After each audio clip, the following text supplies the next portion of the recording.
Мейримдүү, ырайымдуу боорукер Аллахтын ысымы менен деп бүгүнкү эфирибизди баштайбыз. Эфирибизде ибадат сабактары теле долбоору менен кызматыңыздарда Чолпон Шоңгоева. Ассаламу алейкум. Пайгамбарыбыз саллаллаху алейхи вассалам айткандай, чыныгы момун мусулман башка бир мусулманга тили менен да, колу менен да зыян жеткирбейт деген экен.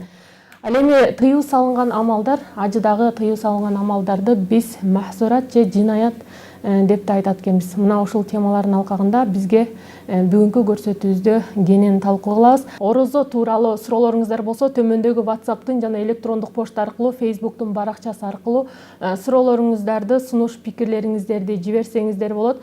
Ал эми бүгүнкү биздин темабызды талкуулап, бизге түшүндүрүп берүү үчүн Расул Акрам Ислам институтунун ага окутуучусу Бакытбек Усманов устазыбызды чакырабыз. Ассаламу алейкум, устаз.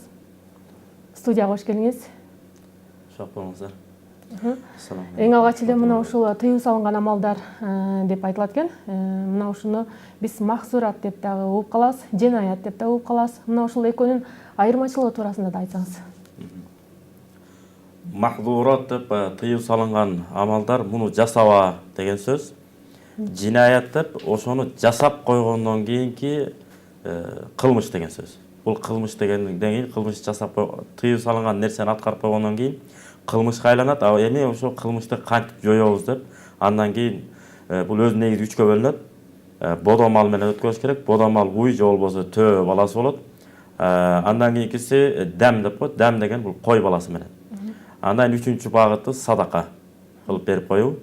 Эми махзурат деп негизи Ханафи фик китептеринде так кесе айтылган. Мисалы Ихсар риваятта мындай келет. Фаяттакыр рафаса вал фусук вал жидал.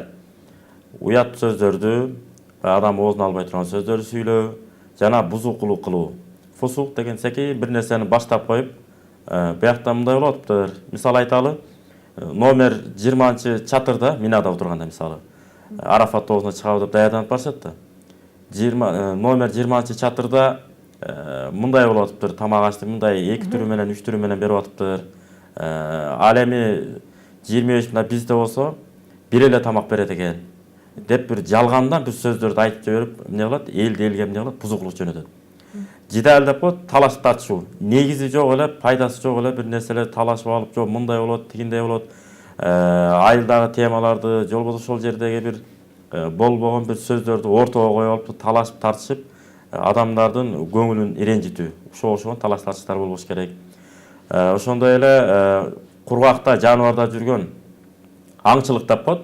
Мисалы тоо кийиктери, жанагы эчки дейбиз, тоо жапайы эчкилер, кийик деп айтабыз. Мына ошогон жаныбарларды, жапайы коёндорду, ошолорго аңчылык кылуу да тыюу салынат. Ал эми суудагы жаныбар, үйдө короодо турган малдар болсо, соя турган киши болбой калса, бисмилла Аллаху акбар деп ихрамдагы киши союп койсо болот. Демек, бул аталышы махзураттуу мындай тыюу салынган деп түшүнөт. Ал эми аягына чейин кичине айтып коеюн. Ва калма зуфур деп коет, тырмак алууда болбойт.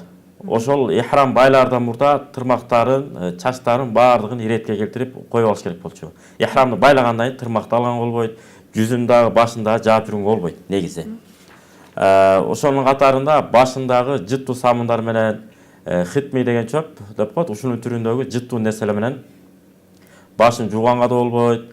Ошондой эле чачын алганга да болбойт, денесинде бир да түгүн да албаш керек. Ошондой эле тигилген кийимдерди да кийбеш керек. Жана баш кийим да кийбейт, боелгон кийимдер менен кийбейт. Болгону айла жок, үзүр болсо болот. Үзүр деген кандай? Капчыгында акчасы бар болчу, анан жолдон жоготуп алды. Ихрамды жоготуп алды. Анан эч кандай боелбогон ихрам табылбай, боелгон ихрамда туруп калыптыр. Ошо кезде айла жок, ошо боелгон кийимдер менен ихрам кийсе дагы боло берет, жарай берет. Ал эми жинаят деп коебуз. Жинаят деген бул бөлүнөт бир нечеге. Ошол жана айттык го башында 3кө бөлүнөт. Биринчи бодомал, андан кийин кой баласы менен, андан кийин садака кылып кутулуу. Мисалы бир мүчөнү толук жыттууландырып койсо, айталы мына колун баарын жыттуу кылды. Же болбосо бул колун, же болбосо көкүрөк жагын бүт жыттууланып себеп койду. Же болбосо майланды. Же болбосо тигилген кийимди кийди толук бир күн. Башын жаап алды бир күн толук. Жаап бир баш кийим мененби, же болбосо топу мененби, жана башындагы чачынын 4төн 1-ин алып койсо. азыр жыйынтыгын айтабыз азыр. Жана бир мүчөнү чачтардын бир колунун 5 тырмагы болот да, мисалы 5 манжада. Ушунун баарын тырмагын алып койсо, же бир бутунун 5 тырмагын тең алып койсо, жосо баардыгын бир орунда, бөлөк-бөлөк жерде турса бул башка маселе. Мисалы бир тырмагын бул жерден алды дагы, экинчи тырмак сөмөйүн тигил жакка барып, аты жогун тигил жакка барып, чыпалагын бөлөк жакка барып алса, бул садака берип калат. Бул жерде бир жерде отуруп алып атат. Анан фарз тавафты даараты жок абалда айланып койсо, жана Каба кара таш деп атпайбызбы? Ошону дааратсыз айланып койсо, же болбосо имамдан мурун Арафат тоосунан кетип калса, Муздалифаны көздөй. Жам деп коет, экинчи мааниси Муздалифа. Муздалифанын түздөн түз котормосу бөйпөңдөбүчү деген сөз. Анткени Хава энебиз кечирим сурап, адам атабыздан кечирим сураган ошол жер. Экинчиси жамун деп коет, чогултуу экөөнү. Ошол мааниде да калган дейт. Анткени атабыз Адам алейхиссалам менен Хава энебизди Кудай Таалам өзү эмне кылган, бириктирген. Анан же болбосо важип амалдардан бир амалды таштап койсо. Жогоруда мурунку устаздар айтып кеткен болушу керек, кайсылар важип, кайсылар фарз. Же болбосо көбүрөөгүн таштап койсо. Же болбосо бир аткарылып турган милдеттемеден экинчиси эмне кылып койсо, алдын аткарып койсо. Буга бир мисал. Таш атыш керек эле. Таш атуудан мурда чачын алып койду. Же болбосо курбандык чалып туруп, анан кийин чачын алыш керек эле да. Бул чачын алып туруп, анан кийин курбандык чалып атат. Ошол эрежелерин бузуп. Эрежелерди бузуп атат, ушундай эрежелерди. Анан таваф фарзды кечиктирип койсо, курбандык чалуу күндөрү менен 3 күн болот да, негизи 3 күн 4 күн. Ошол күндөрү бул эмне кылыш керек эле, таваф кылып бүтүш керек эле. 4-үнчү ташты атып бүткөндөн кийин барып тавафы зияра деп коет, фарз таваф ошол. Ошону аткарыш керек эле. Бул жалкоолуктанбы, же кандайдыр бир себептерденби, же ден соолугуна байланыштуу бирдеме болуп, эмне кылып койду, кечиктирип койду. Бул деген сөз арадан 1 жума өтүп кетти, же 10 күн өтүп кетти. Ошо менен эмне кылат, кечигип барып таваф кылат. Ошолор эмне кылат? Булардын бардыгына фаалейхи дамун, мойнуна кан милдет болот. Ошондо бир койду союш керек. Бир койду төлөм катары, штраф деп коет, ошол мойнуна төлөм төлөтүлөт. Ал төлөм кайсы? Бир койду союу. Тескеринче, эгерде тавафтын көбүрөөгүн таштап койсо, мисалы 7 таваф бар да, 7 жолу айланыш керек. Ошону 4-өсүн чыштап койсо. Же болбосо 5-өсүн чыштап койсо. Ушулар эмне кылат? Таваф кала берет, кийин ихрам бойдон кала берет, кийин таваф кылыш керек. Болгону мойнуна бодомал милдет болот. Уй баласын курбандыкка чалыш керек болот, же болбосо төө баласын курбандыкка чалыш керек болот. Эми жогоруда аталбадыкпы? Мынча жол, мунусу мындай кылса, тигинсин тигиндей кылып койсо деп. Ошолордон азырагын таштап койсо. Мисалы, бир тавафты чыштап койсо, жосо эки эле тавафты чыштаса. Бул жерде үчөөнү эмес, бир же экини чыштап атат, жосо үчөөнү чыштады. Негизи азырагын таштап атат. 7 тавафтын 3-өсүн чыштады, 4-өсүн чыштаган жок, 3-өөнү эле. Же болбосо фарз эмес тавафтарды, мисалы, учурашуу тавафы бар, коштошуу тавафы бар, нафил тавафтар бар, өз ыктыярыңыз менен аткарасыз. Ошолордун баардыгын даараты жок таваф кылып айланып койсоңуз. Же болбосо важип амалдардан азырагын тыштап койсо. Мисалы, важиптен ажылыкта 5 бар да. Мисалы, Арафатта кийин туруп атпайбы? Тургандай Муздалифага келиш керек эле да. Ошол жана айткан Муздалифада туруу бул важип амал. Андан кийин Сафа Марван отунда чуркаш керек болчу, жана майда ташты ачыш керек. Андан кийин коштошуу тавафын аткарыш керек, андан кийин чачты алуу. Өзүнүн эрежеси 5 важип. Ушунун бир азырагын тыштап койду. Таш атпай койду. Же болбосо Муздалифада турбай койду. Ушу сыяктуу бир экөөнү аткарбай койсо. Же болбосо башка бирөөнүн чачын эмне кылып салды, алып салды. Анда азыраак бир садака берип коет. Ушу менен кутулат бул. Устаз, ушу кечиресиз, мынакей ушу чачын алуу дейсиз да. Кыздардагы, мына аял затындагы чачын жөн гана кыркып койсо болобу? Болбош керек. Аял киши чачын албаш керек. Анткени фик китептерде келет, чачын кырып ала турган болсо, мусля деп коет. Бул маскараpozduk деген сөз. Бул аял кишинин көркү ушу чачы менен болот. Уч жагынан бир аз кыскартып коет. Эгерде күйөөсү тыюу салган болсочу кандай кылыш керек? Күйөөсү тыюу салса деле, бул Алла Таала буйруган фарз нерселерге келгенде, бул эч качан көңүл бурулбайт. Экинчиден, күйөөсү деле тыюу салбайт. Баягы түшүнбөстөн тыйышы мүмкүн. Баягы чачты кыркатса жаап баарын кыркып койбойт да. Учунан эле бир аз кыркып коет, болду, ушу менен кутулат. Эми аял кишинин дагы айырмачылыгы бар. мисалы эркек кишиден таваф кылганда, ажылыкка аткарганда эркек киши башын ачып алат деп атпайбы? Аял киши тескеринче башын жолугу менен эле жаап алат кадимкидей. Анан кийин болгону бетин колго кие турган нерсени кол кап деп атпайбызбы? Ошо бет капты кийбеш керек. Арабча никап деп коет. Бул бет кап. Бет кап ажылык кылып жаткан учурда бул тыюу салынат. Тескеринче бурка деп коет. Бурка ошол баранжы. Бул баранжыны салынса, эгерде аябай зарылчылык болсо, салып алса болот. Анткени себеби кыямат күнү ошол адам тирилгенде Кудай сактасын эми андайдан, өмүрлөрү узун болсун, өтүп кете турган болсо, ошол бойдон талбия айтып тирилет дейт. Кудай таалам ошондо мүмкүнчүлүк берет экен. Тескеринче аял киши бетин ачып алыш керек, желбеге кылып жаап алса боло берет. Ошондой эле аял киши да жария талбия айтпайт. Лаббайк Аллахумма лаббайк, лаббайк ла шарика лака лаббайк, иннал хамда ва ни'мата айтып атпайбызбы? Ушул талбияны аял киши жария айтпайт. Аял киши купия айтыш керек. Анткени себеби бул шарият боюнча аялдардын үнү фитна деп коет. Туура эмес көз карашты пайда кылышы мүмкүн. Ошондой эле Сафа Марванын ортосунда да чуркап атпайбы? Ошол жерде жашыл сызык бар. Мурунку темада айтып өткөнбүз. Ошол жерде аял киши катуу чуркабайт. Эмне үчүн? Аялдын баягындай аярлуу, же болбосо кароого мүмкүн болбой турган мүчөлөрү билинип калат экен катуу чуркаганда. Ошондой эле жанагы тыгылыш, Каабанын айланасында адамдар айланып атпайбы? Биз 2 жолу бардык, Алла насип кылып. Ошол кезде баягы караңгылыктанбы, сабатсыздык деп айтабызбы? Же болбосо маалыматтын аздыгынан баягы Каабага Алла ыраазы болсун, баягы ыхласы өздөрү баягы берилгендиктен эркек кишинин карабай жоолуктары бул жака чачылып кеткен, авраттар бул жака чейин ачылып калган. Ошо деңгээлде эмне кылып баш керек?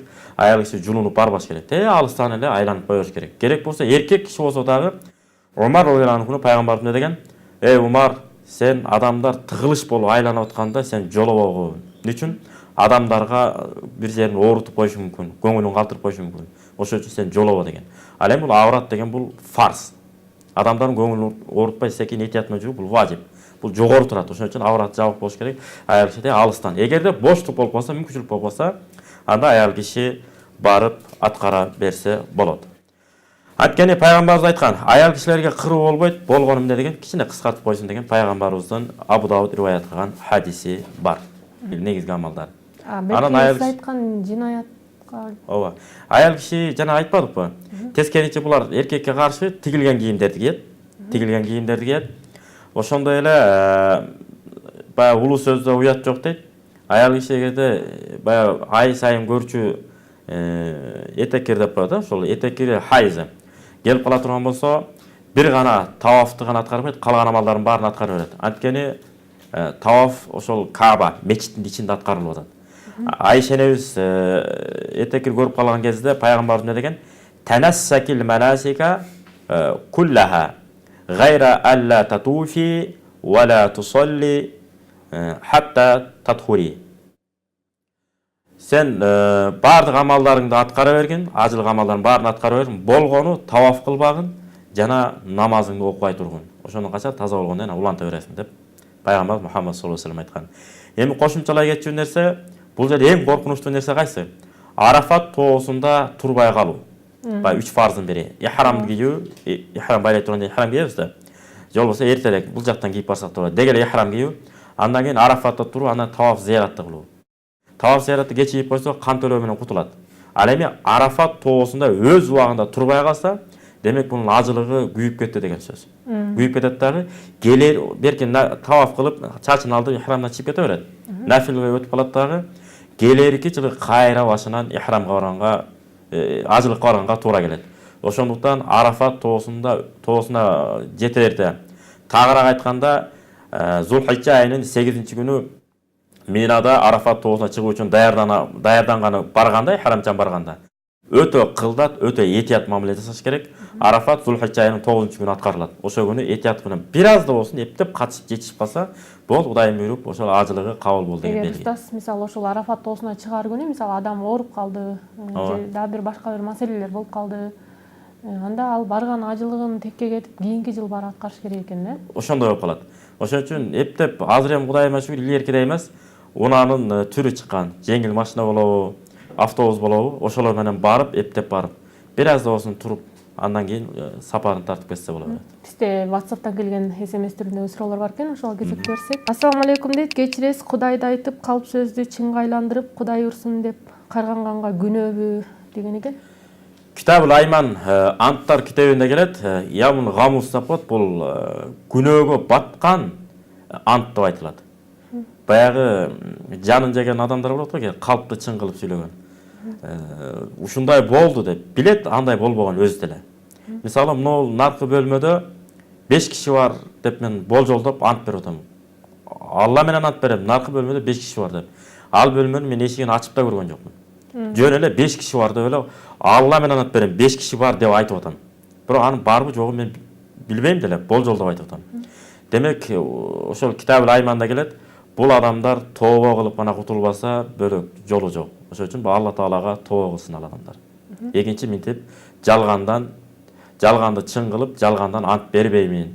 Экинчи бул нерсени кайталабайм деп тообо кылыш керек. Тообонун шарты ошол нерсесин экинчи кайталабаса, Кудайым буйруса, ал адамдын тообосу кабыл болот, антынын күнөөсү кечирилет иншалла. Сиз жогоруда айткан тыйуу салынган амалдарды атап өтпөдүңүзбү? Мына ошол амалдардын бирөөсүн аткарып алып, же болбосо алардын бир жазасын да өзү билип калды да, ошол жазаларды кандай кылып өтөсө болот? Ошол ал жерде бейбечаралар бар, кыйналып жүргөн адамдар бар, көп жетим жесилер бар, бир пас таба койсо илгери эми оор болгон. Азыр жана интернет булактарынан эле кайсы жерде Байтул Айтам деп койсо чыгат. Мисалы, жетимдер үйү. Ошол жака барып акырын берип койсо болот. Муктаж адамдарды таап бериңиздер десе, ажы башчыларыбыз замат деле таап берет. Ошолорго алып барып эмне кылыш керек? Садака кылып берип коюш керек. Мисалы, эгерде кой сое турган болсо, койдукун бериш керек. Уй болсо, уйду эмне кылыш керек? Союп бериш керек. Кээ бирлер мисалы ошол союшка жетишпей калып, мисалы мал мүлкү ошол жерде жок болуп калып, келгенден кийин бир орозо кармадым деп калгандарды угабыз да, бул кайсыл учурда аткарылат? Эгерде такыр мүмкүнчүлүгү болбой калса, ооба, 3 күн орозо тутуп койсо болот. 3 күн орозо тутуп койсо. Бирок ажыдан келгенден кийин сөзсүз түрдө же башка учурда ошол жерден эле аткарыш керек. Ошол жерден эле бул жака келгиче мисалы убакыт болуп калышы мүмкүн да. Мойнундагы милдеттерин колдон келишинче тезирээк аткарыш керек. 3 күн орозо тутуп болот, ошо менен. Кийинки WhatsApp'тан келген суроо бар экен. Жыттуу крем же май сүйкөсө болбойт дешет, бирок дем салып сүртсө эмне болот деген экен. Болбойт, ал да тыюу салынат. Жана жогоруда айттык, ал адамдарга тыюу салынат деп. Намаз көп окусам, түшүмө мүрзөлөр жана өлгөн адамдар кире берет. Бардык намаз окугандар ушундай болду бекен деген суроо экен.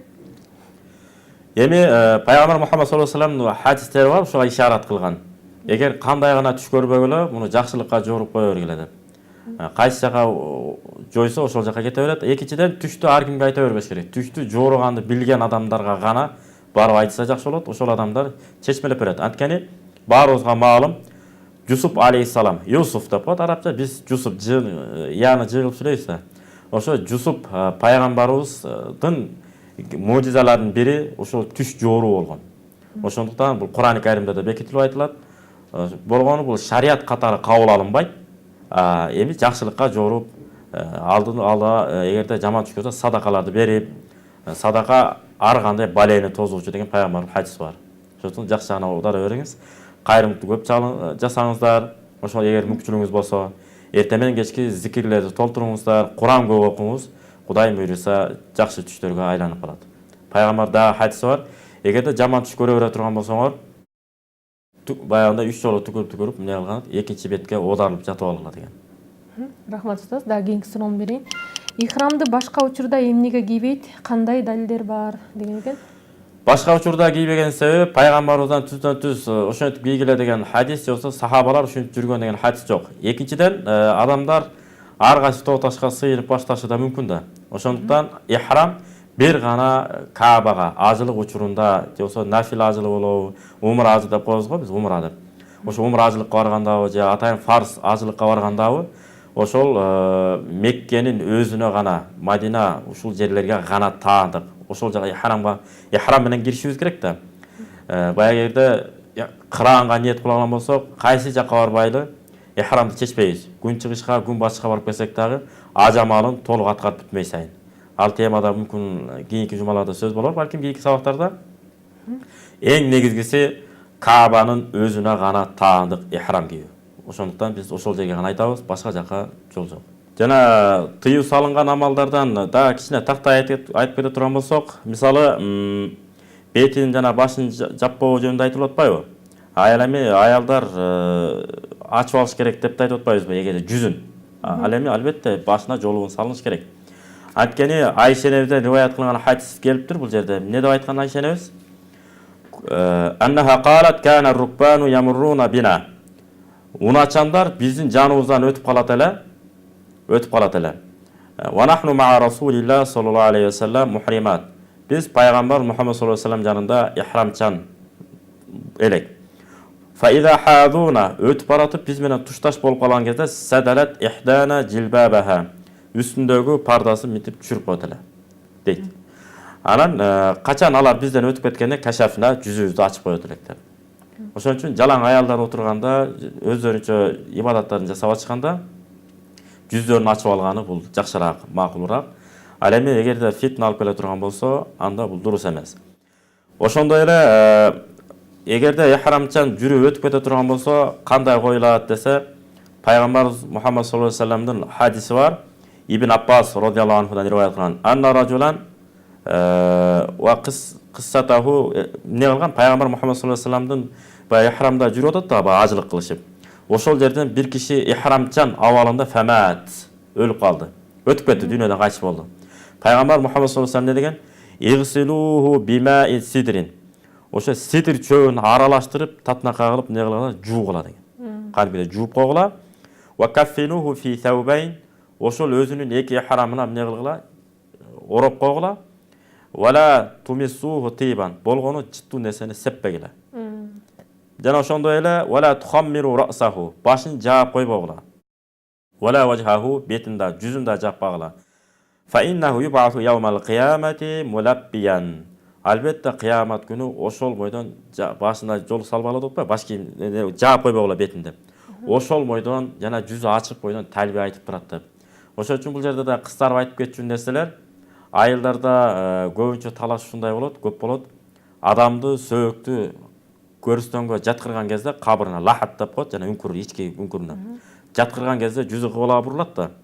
Ошол жерден жүзү ачып коюлабы же жабык бойдон коебу деп. Кээ бири аябай кыйналат, билбестен эле жабык коет, ачып коет дейт. Ошон үчүн эң негизгиси эркек кишиники эмне кылат? Ачып коюш керек. Ачып, кадимгидей ачып коюш керек. Аял киши болсо да бираз ачып койсо болот. Ураттул Мухтар китебинде келген. Ал эми баш жагын ачылбайт. Секин бет жагын мындай ачып коет. Бул да кошумча кыздарма нерсе. Эми бул да баягы негизги адептерден, баягы кандай эле баягы өз атаңды атынан атап чакырба. Ал эми аял киши да жолдошун баягы атынан атабай, баягы балдардын атасы, жаса атасы деп, жаса биздин атабыз деп ушинтип кайрылган бул адепке ылайык экен да. Ошол бул жакшы салт. Анан кээ бири бар, эми өткөндө мага суроо беришти. Аке десем болобу жолдошун депчи. Бул эми өтө эле биздин шариатка да коюлган милдеттеме эмес, экинчиден кыргыздын каада салтында деле жок. Аке деп берки туугандарда болушу мүмкүн. Ал эми биздин кыргыз туугандарда аке деп айтылбайт. Ошон үчүн жөн эле андай эле эркелеткиңиз келип келсе, таксырым деп алыңыз. Дамыла деп алыңыз, эгер айылда имам болсо, башка болсо. Же болбосо негиз эле атасы деп, атабыз деп айтсаңыз, аябай жакшы угулат. Бул да ошондой сыяктуу адептердин, тартиптердин бири бул да. Жогоруда айтып өтпөдүңүзбү, сидр чөбү депчи? Эмне жөнүндө? Сидр чөбү тууралуу айтып өтпөдүңүзбү? Эгерде муну мисалы бир гана эле ушул адам өлгөндө эле жуубастан, адам бир жин ооруга кабылса, же бир сыйкыр, ушундай нерселерге да жууса айыгат деген да бир сөздөр айтылат эмеспи? Ошол тууралуу айтсаңыз. Ооба. Эми негизи эле ихрамдан чыккандан кийин негизи эле адам баласы ан-назафа минал иман деп атпайбы? Тазалык бул имандан деп. Дайым эле адам азыр мисиктин түрү чыккан, аябай түрлөрү көп. Пайгамбарыбыздын мужизасы болгон да, бир көчөдөн өткөндө аябай бир топко чейин жыты келип турчу, ушул жерден пайгамбар өтчү деп билип калчу деп атпайбыз, билип калчук деп сахабалар. Ошондуктан дайыма жыттуу эң жакшы жыттуу атырлар себенген жакшы. Анткени себеби Умар ибн Абдул-Азиз дегенде болгон билесиздер, бул 5-халиф. Бул киши да атырлардын эң кымбатын колдонгон. Бирок Алыбек алына жараша, журкана карап бутуңду сун дегендей, акыбалга, мүмкүнчүлүккө жараша атырларды алып себенген жакшы. Анан эми себенет деселе жанагындай буркурап маршрутка отурганда, же алыскы жол сапарга чыкканда таксилерге отурган кезде адамдардын баарын көңүл айланткандай себинип алат. Ошол туура эмес. Аябай жакын келип, учурашкан кезде билинсе, Жөн алыста турганда билинбей тура турган деңгээлде себинсе, бул да жакшы. Бул да өзүнүн маданияты бар. Ушунда себингени жакшы. Дагы WhatsApp'тан келген суроо бар экен. Саламатсызбы дейт, сабырым түгөнүп жатат, жакшы дуалардан айтып бересизби дейт. Эми пайгамбар Мухаммад саллаллаху алейхи вассаламдын хадиси бар. Эң күчтүү адам кимди айтабыз десе, ачуусу келгенде сабырын бекем тутуп алган адам дейт. Эң негизи эртең менен кечке зикирлерге көп чалыңыз дагы. Анан болбогон нерселерге, майда чүйдөн нерселерге көңүл бурбай, өзүңүзгө бекем сабырдуулук менен ахиретти көп эстеп, жана көрүстөндү. Баягы өтүп кеткен аталарыңыз, устаздарыңыз болсо, же болбосо жакын туугандарыңыз болсо, ошолорду көбүрөөк зыярат кылып барып келип турсаңыз, иншалла иманыңыз да нур үстүнө нурланып турат. Урматтуу теле көрүүчүлөр, урматтуу мусулман бир туугандарым, Алла Таала ушул айтылган маселенин баарыңыздардын кулагыңыздардан угузуп, көкүрөгүңүзгө жайгаштырган болсун. Угуп аткан Кыргызстан элибизден бир да кыямат күнүнчө бир да урпак калбасын, ушу ажылыкка барбай калган. Баардыгыңыздарга ажылык мабрур кабыл кылынган ажылык амалдары насип болсун. Жана жогоруда айтылган тыюу салынган амалдарга бириңиздер да дуушар болбой, таза так аткарып, ажыдан келгенден да ажыкедей болуп, таза түз өмүр сүрүшүңүздөр насип болсун. Болгон ажыкелик бул мансап же өзүнчө бир даража эмес, 5 парыздын бири бул дагы. Алла Таала баардыгыңызга ажылыктарды аткарып келишиңиздерге насип болсун. Ассаламу алейкум ва рахматуллахи ва баракатух. Рахмат устаз, эфирге келип бергениңиз үчүн сизге да Аллах ыраазы болсун. Соопторун жазган болсун жана өз бейишин насип эткен болсун. Устаз, эфирге келип бергениңиз үчүн сизге Аллах ыраазы болсун. Ар бир кадамдарыңызга Аллахын өзүнүн соопторун жазып жана өз бейишин насип эткен болсун.